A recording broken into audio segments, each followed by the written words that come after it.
Good afternoon everybody. आज हम लोग पढ़ेंगे क्या मध्यकालीन भारत जो कि भारत पर अरबों का आक्रमण मोहम्मद बिन कासिम के नेतृत्व में अरब ने भारत पर पहला सफल आक्रमण किया। अरब ने सिंध पर 712 ईस्वी में विजय पाई थी।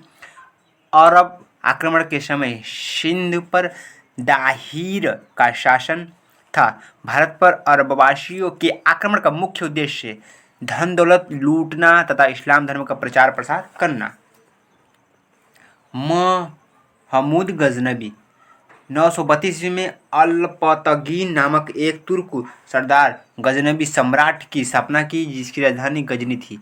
अल्पतगीन की मृत्यु के पश्चात कुछ समय तक गजनी के परितिगीन ने शासक किया। इसी के शासनकाल में 972 से 977 ईस्वी के सर्वप्रथम भारत पर आक्रमण किया गया। प्रथम तुर्क आक्रमण के समय पंजाब में शाही वंश का शासक जयपाल शासन कर रहा था। अल्पतगीन का गुलाम तथा दामाद शुबुक्तदीन 927 ईस्वी में गजनी की गद्दी पर बैठा। मोहम्मद गजनबी शुबुक्तदीन का पुत्र था, जिसका जन्म 1 नवंबर 971 ईस्वी में हुआ था। अपने पिता के काल में मोहम्मद गजनबी खुरासान का शासक था। मोहम्मद गजनबी 27 वर्ष की अवस्था में 998 ईस्वी की गद्दी पर बैठा। 998 ईस्वी में गद्दी पर बैठा। बगदाद का खलीफा अल-आदिर बिल्लाह ने मोहम्मद गजनबी के पद को मान्यता प्राप्त करते हुए उसे यमीन उद दौला तथा यमीन उद मिल्लाह की उपाधि दी थी। लेकिन मोहम्मद गजनबी ने भारत पर 17 बार आक्रमण किया। महमूद ने भारतीय आक्रमण पर वास्तविक उद्देश्य धन की प्राप्ति था। मोहम्मद गजनबी एक मूर्तिभंजन आक्रमणकारी था।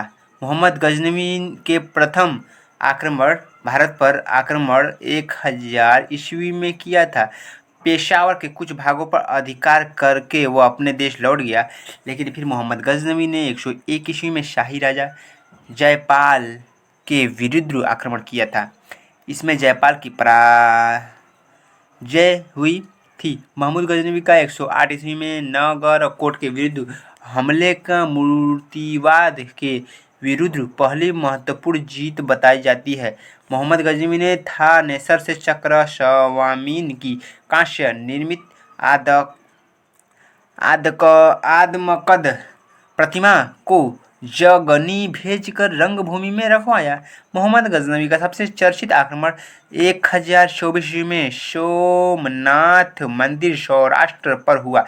इस मंदिर की लूट में उसे करीब 20 लाख दिनार की संपत्ति हाथ लगी। इसी लूट में मोहम्मद गजनबी का चित्र आक्रमण सोमनाथ मंदिर पर जब हुआ तो 20 लाख रुपया का दिनार संपत्ति हाथ लगा।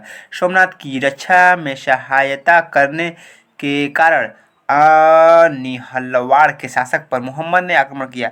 सोमनाथ मंदिर लूट कर ले जाने के क्रम में मोहम्मद गजनबी पर जाटों के आक्रमण किया था और कुछ संपत्ति लूट ली थी।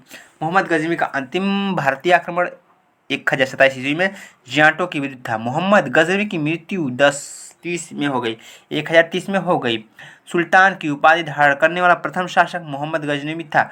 मोहम्मद ने सेना के सेवदराय एवं तिलक जैसे हिंदू उच्च पदों पर आसानी से अलबरूनी, फिरदौसी, उत्तबी तथा फारूकी मोहम्मद गजनबी के दरबार में रहते थे। फारूकी मोहम्मद गजनबी के दौरान में रहते। अब पढ़ते हैं क्या मोहम्मद गौरी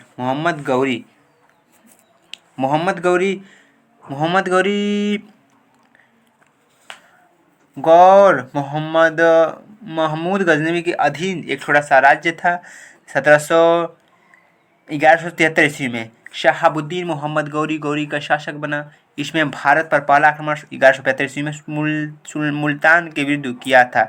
मोहम्मद गौरी का दूसरा आक्रमण 1178 ईस्वी में पटना गुजरात पर हुआ। यहाँ पर शासक शुकबुद्दीन के गौरी को बुरी तरह से पराजित किया। शहाबुद्दीन गौरी को पराजित किया। आगे देख लेते हैं। मोहम्मद गौरी द्वारा लड़ा गया प्रमुख युद्ध। युद्ध वर्ष, पक्ष और परिणाम। तराइन का प्रथम युद्ध 1991 में गौरी पृथ्वीराज के चौहान के बीच में हुआ, जिसमें कौन, पृथ्वीराज चौहान जीत गए और गौरी हार गए। फिर तराइन का द्वितीय 1192 ईस्वी में हुआ, जिसमें पृथ्वीराज चौहान और गौरी के बाद, जिसमें गौरी क्या हुए, विजयी हुए।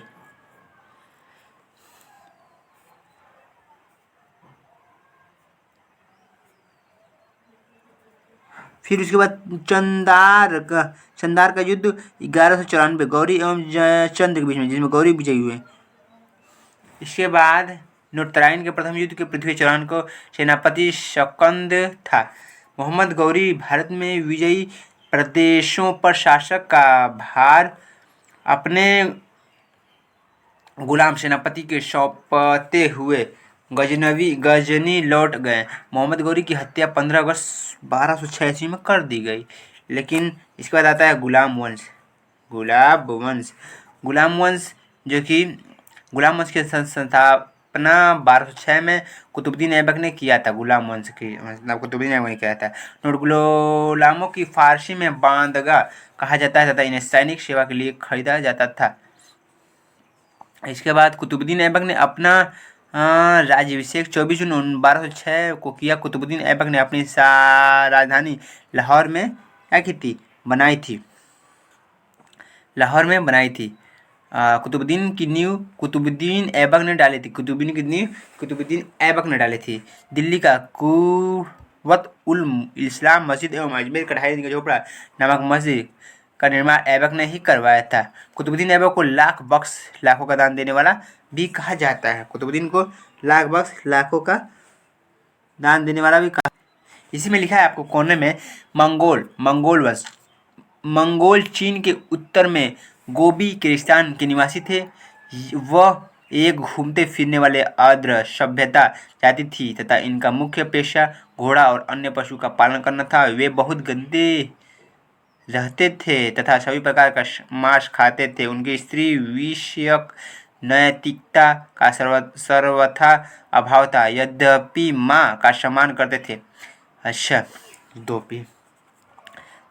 वे भिन्न कबीले के बांटे थे। इनके कबीले में 1 से 1163 से तैमूचिन उर्फ चंगेज खां का जन्म हुआ, जिसे महान चेंगिज द ग्रेट और श्रापित द एक्यूर्सेड दोनों पुकारा गया। इसका पिता येगुगाई बहादुर था। कुतुबुद्दीन के समय में कुतुबुद्दीन की केवल पहली मंजिल बना सकी। लेकिन इल्तुतमिश ने इसे 226 फीट ऊंचा 4 मंजिल बना दिया। फिरोज तुगलक के समय बिजली गिरने के कारण इसकी चौथी मंजिल नष्ट हो गई, जिसके कारण फिरोज ने इसे 2 छोटी मंजिल बनवा दिए, जिसमें 5 मंजिल हो गए और ऊंचाई 9 फीट बढ़कर 334 फीट हो गई। ठीक है। प्राचीन नालंदा विश्वविद्यालय में ध्वज करने वाले ऐबक का सहायक सेनानायक बख्तियार खिलजी था। अच्छा, जो नालंदा विश्वविद्यालय जो कुमार गुप्त ने बनाया था। ऐबक की मृत्यु 1220 ईस्वी में चौगान खेलते समय घोड़े से गिरकर हो गई। इसे लाहौर में दफनाया गया। फिर ऐबक का उत्तराधिकारी आराम शाह हुआ, जिसके 8 महीने तथा शासन किया। आराम शाह की हत्या करके इल्तुतमिश 1211 ईस्वी में दिल्ली की गद्दी पर बैठा। इल्तुतमिश तुर्किस्तान का इलबरी तुर्की था, जो ऐबक का गुलाम एवं दामाद था। ऐबक की मृत्यु के समय वह बदायूं का गवर्नर था। इल्तुतमिश तुर्किस्तान का इलबरी तुर्की था, जो ऐबक का गुलाम एवं दामाद था।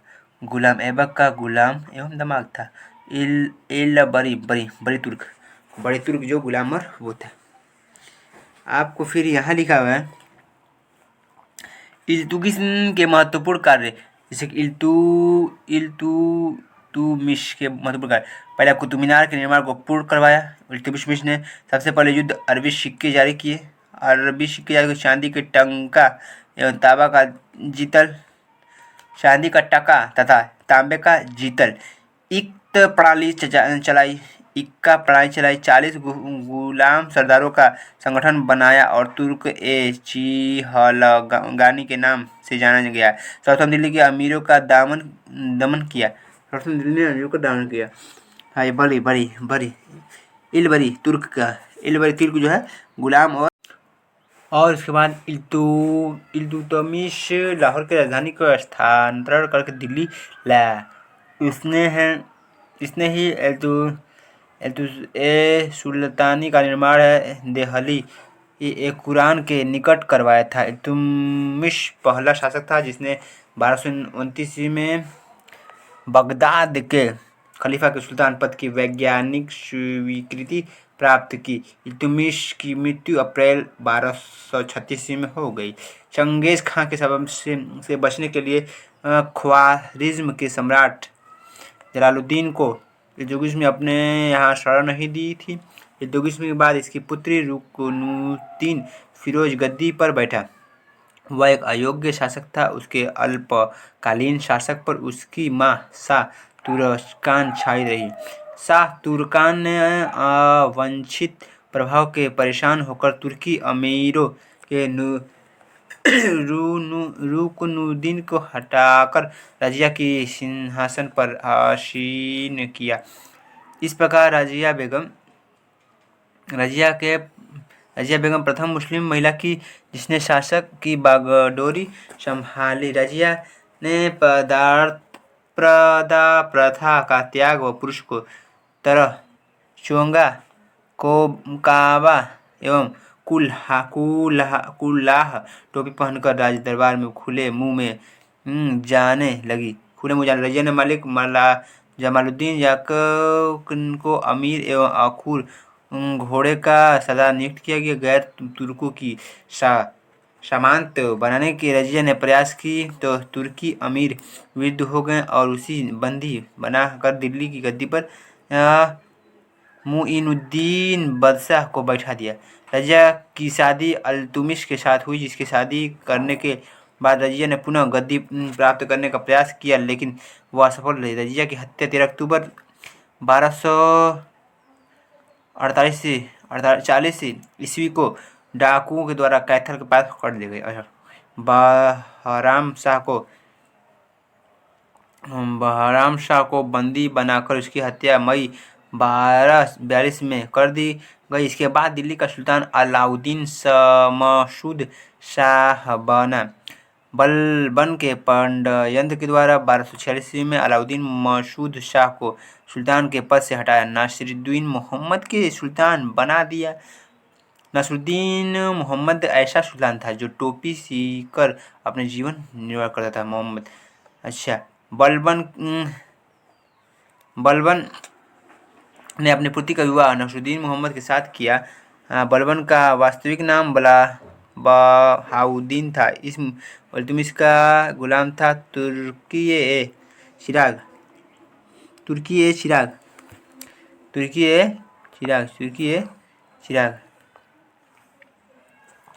का विनाश बलबन ने किया था। बलबन 1266 में गियासुद्दीन बलबन के नाम से दिल्ली का गद्दी पर बैठा। यह मंगोल के आक्रमण के दिल्ली की रक्षा करने में सफल रहा। सीरी नामक नया नगर बलबन बसाया था। राज दरबार के सिजदा एवं पैबोस प्रथा की शुरुआत बलबन ने की थी। बलबन ने फारसी रीति रिवाज पर आधारित नवरोज फारसी साल का पहला दिन उत्सव को प्रारंभ करवाया। अपने विरोधियों के प्रति बलबन ने कठोर लौह एवं रक्त की नीति का पालन किया। नासिरुद्दीन मोहम्मद ने बलबन को ओलुग खां को उपाधि प्रदान की। बलबन बाखेट अभियान के वाहनों अपने सैन्य के लंबी दूरी तक वकायत कर दुरुस्त रखा था। बलबन के दरबार में फारसी के प्रसिद्ध कवि अमीर खुसरो एवं अमीर हसन रहते थे। गुलाम वंश का अंतिम शासक शमसुद्दीन तैमूर था।